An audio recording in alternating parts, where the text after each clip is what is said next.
It seems like you follow music intensely.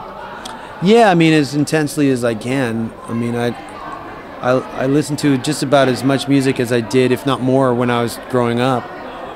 You know, on the other hand, I kind of know what I like now, more so when I was a kid. I didn't know what was out there, so I know a little bit more what's out there, and I know what I like. And if it doesn't sound like what I like, I don't even listen to it. Whereas when I was younger, I was a little more open to listening to everything. And I still listen to everything from jazz to hip hop to punk rock to metal to classic rock.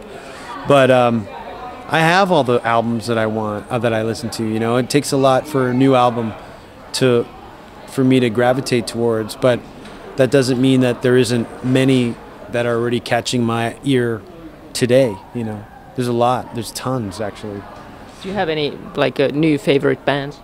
Yeah, my new favorite band or whatever these days, I love Shining, that band Shining from Norway.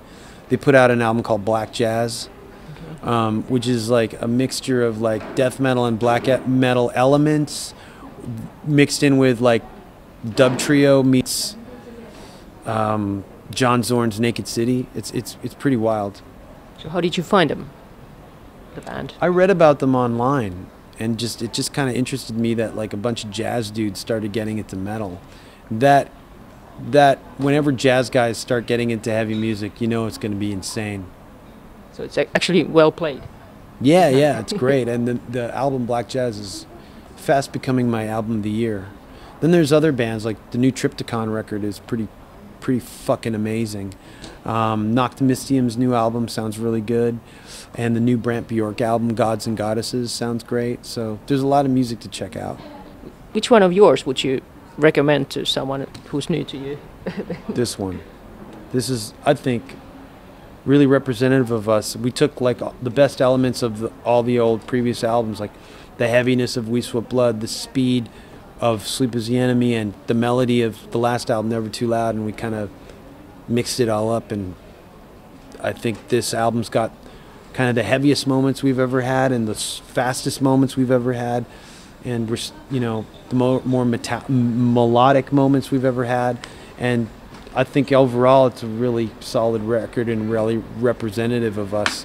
I mean, I love a lot of our records, I mean, but this kind of matches my favorite album of ours. So everyone should get it. I think so. Yeah. But you released a best of album, but was it only in Canada? Yeah. It was a greatest hits album only in Canada. So what was up with that? Why only in Canada? Was it some kind of the label agreement? The label in Canada wanted to put it out. Okay, so you didn't have anything to do with it. Oh yeah, I wrote the liner notes for it. Okay. There's separate liner notes in that than there is in like. Yeah, the liner notes I wrote for the Canadian greatest hits is only in that album. Okay.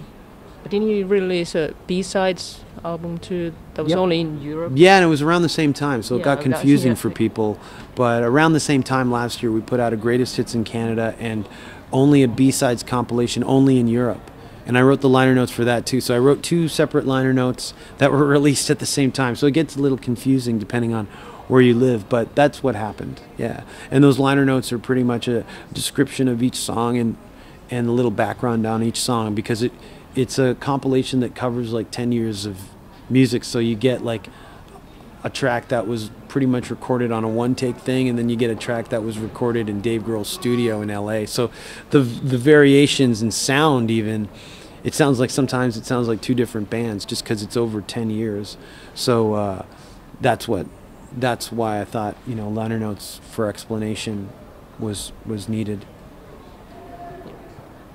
How do you actually see that? There's not too many bands put liner notes in their albums these days. It's just like you're lucky if you get pictures.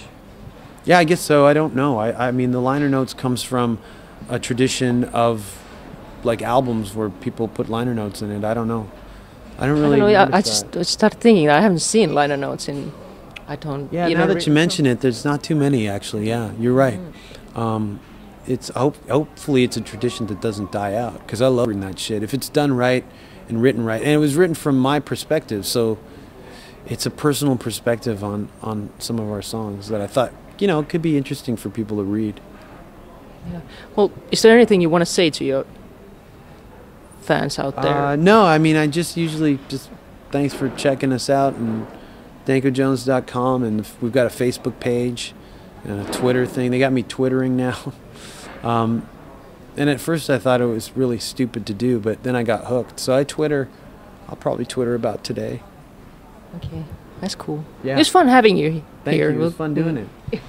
Thank you. Kitos.